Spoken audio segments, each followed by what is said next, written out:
Selam arkadaşlar, kanalımıza hoş geldiniz. Bugün Hande Erçel'in dünya çapındaki popülerliğinden bahsedeceğim.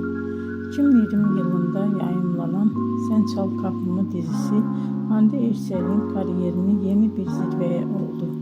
Dizide Eda Yıldız karakterini canlandırdı ve bu rol milyonlarca izleyici tarafından sevildi. Dizi kısa sürede Türkiye'nin dışına yayıldı ve birçok ülkede yayınlandı. Böylece Hande Erçel uluslararası bir televizyon yıldızına dönüştü. Aynı zamanda sosyal medyada da büyük bir popülerliğe ulaştı. Instagram'da milyonlarca takipçisi bulunuyor ve dünyanın en çok takip edilen Türk oyuncularından biri olarak biliniyor.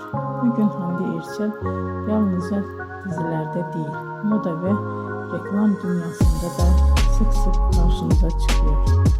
İzlediğiniz için teşekkür ederim. Bir sonraki videoda görüşmek üzere. Hoşça kalın.